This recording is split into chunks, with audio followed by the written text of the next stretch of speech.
Hey, how's it going, Taka fam?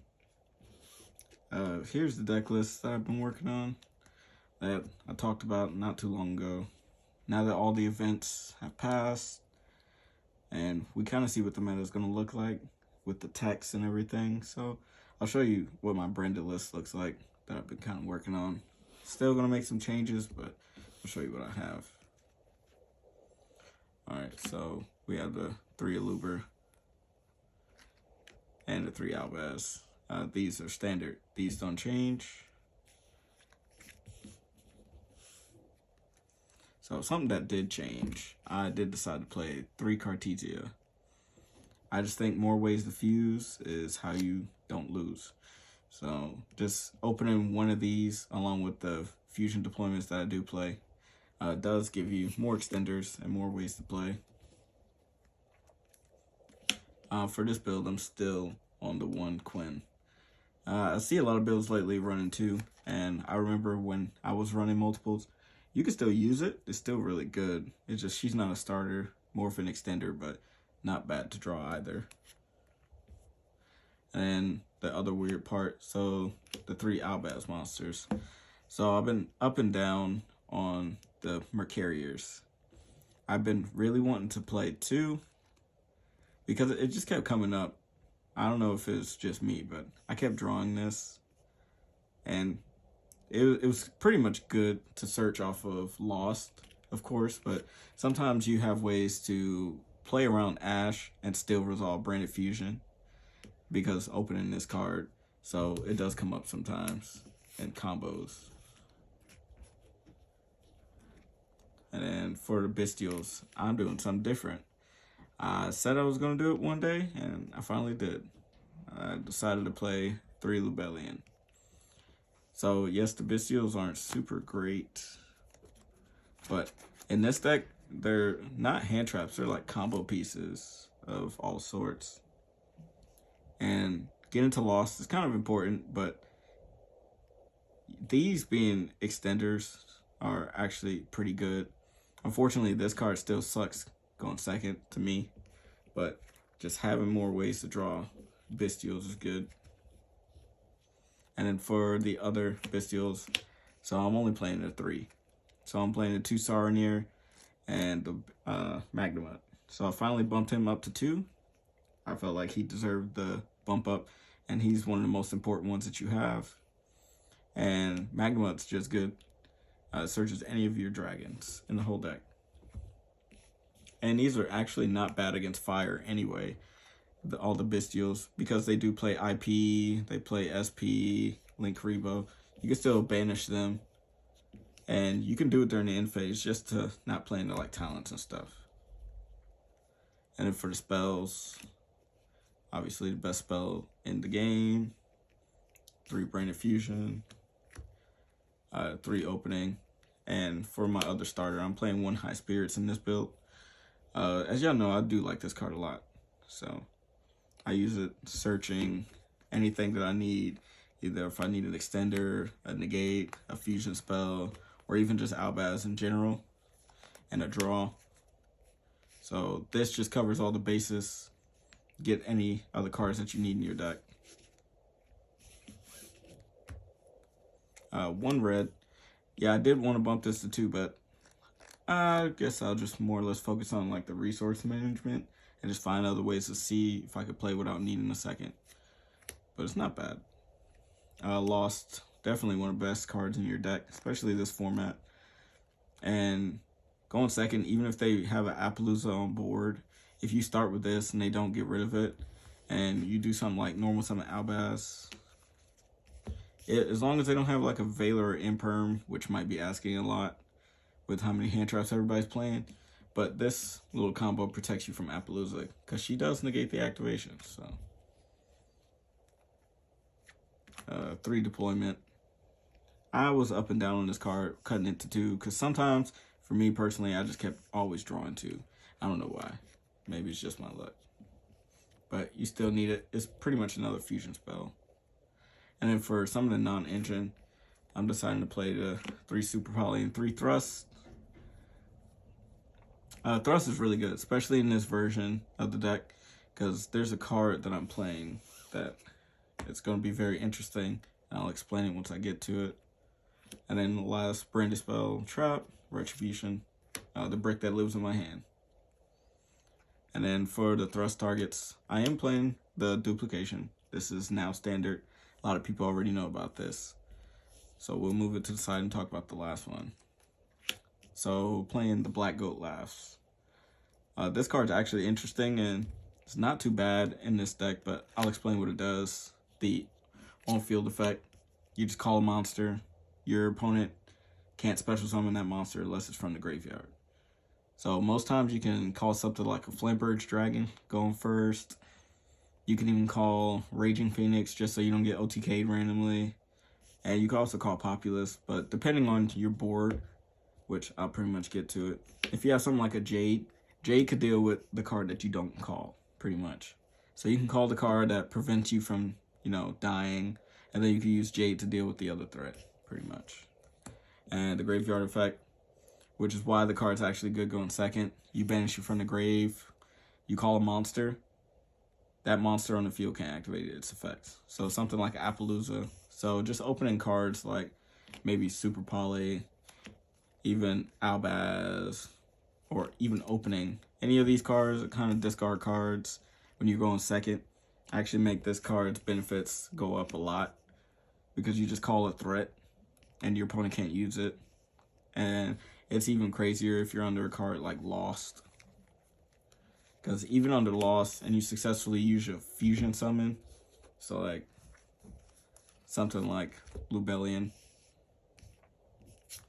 Say you discard Black Goat Laughs, that's Chainlink 1, this Chainlink 2, and then you could chain this and just call something so that your opponent can't respond for one because of Lost, and they can't use the card that you called. So yeah, that's the main deck. That is 40, as always, y'all know. But we'll go ahead and leave him there. But these are the 5 main ones that we always play. We don't really change anything. Sometimes a second one does come up, not because of like bad resource management, because that's not a thing. It's mainly because certain lines just warrant this staying here. But there are also cool lines that you can do with something like Rembrandt, where you could negate an extra deck monster and then bounces back to the extra deck. So you don't really got to worry about it. But yeah, playing the Rembrandt, obviously. Sanctifier, so we can sanctify them. This has still always been my personal tech. Alba. Yes, there's not really many good dragon decks, if any at all, but I still like it in this deck, mainly because I do play more Bestials. So like, there's combo lines that we have with like Quim, maybe, I'll just say like a Soraneer or something. Like, summon Quim, get rid of this. You could banish whatever else in the graveyard if you want. And then, obviously, there's synchro lines if you play synchros. Or even with this on the field, you can use this. Like, say you fusion deployment this out. It's like weird because it's kind of like a 3-card combo, I guess. But fusion this out. Summon the Soraneer if you can. Quim pretty much could send the Mercarier, so that's what makes this combo like even crazier. Because the Quim could just send this. The Soraneer could banish this. And this will search something, I don't know. You can search Albion just so you can get a draw, especially for what you're going to do. So you keep this, and then you can contact fuse these two, make Alba, and then now you could trigger Soraneer and this. So you just bring back the same Albaz that you just used, and then you also have a draw and a send. So you'll be sending, obviously, the Retribution, and then this card could just grab anything else in your deck, pretty much.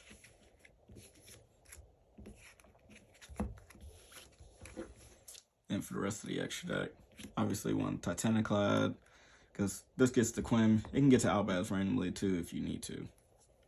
And in this build, I decided to play a Spren. It was kind of like the 15th slot, and I'll tell you why in a little bit.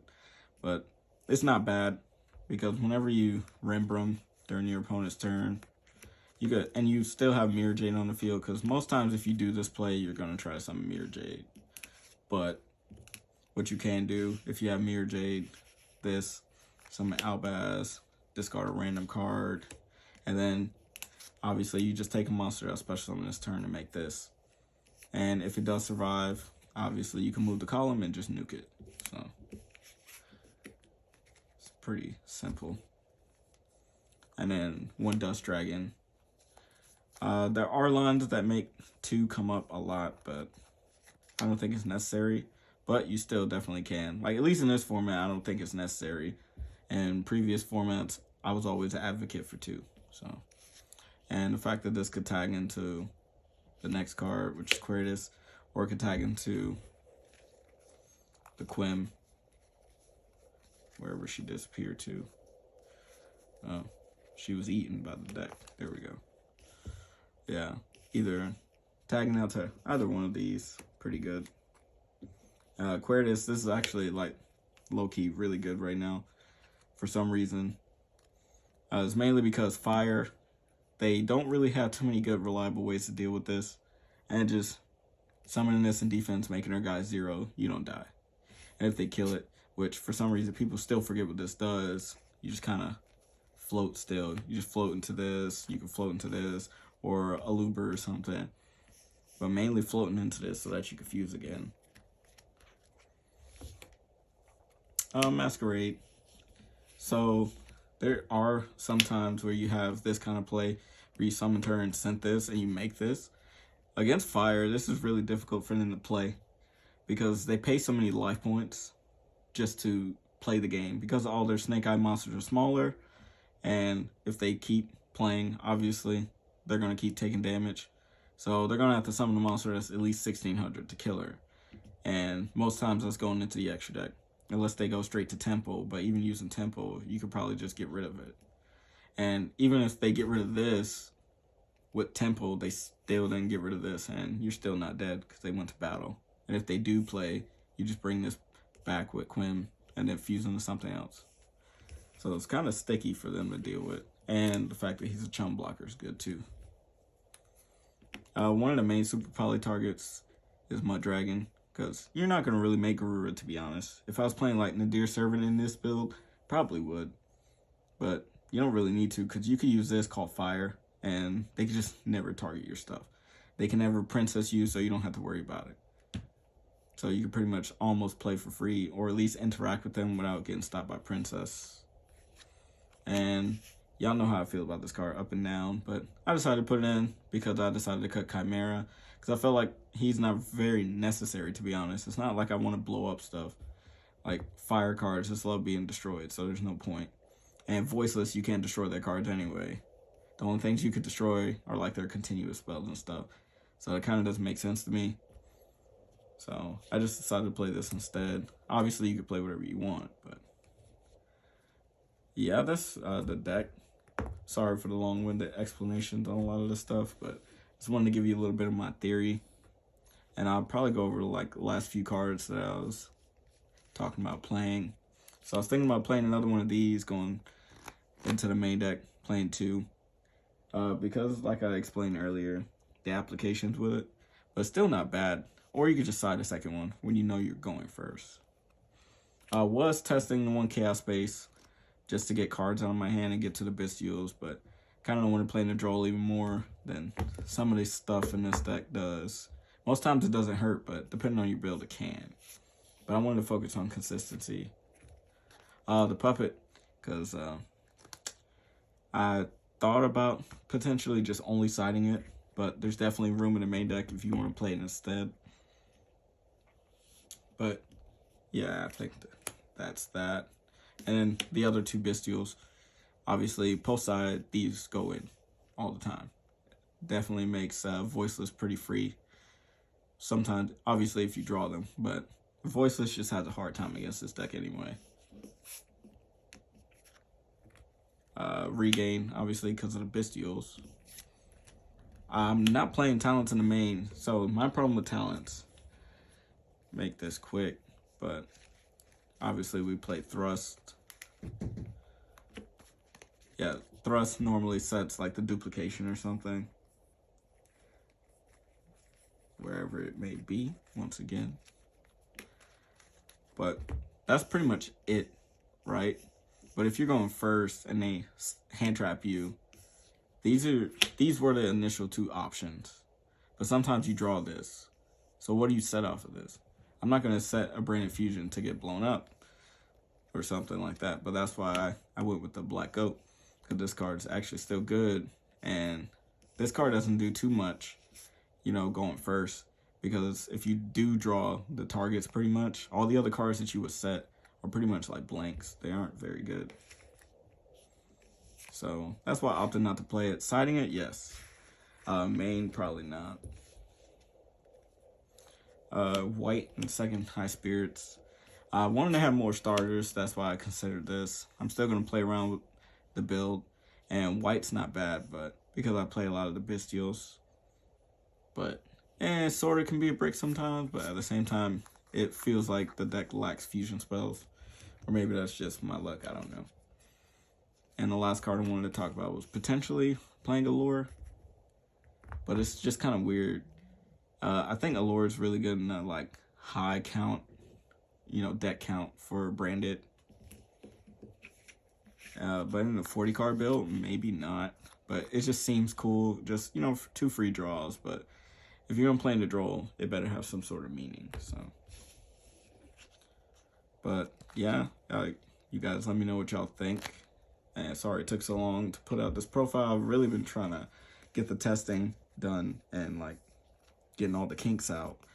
But we're still in the testing phases, but you guys can let me know what y'all think in the comment section. Test this out for yourself and tell me how it goes. So like, comment, and subscribe. Peace.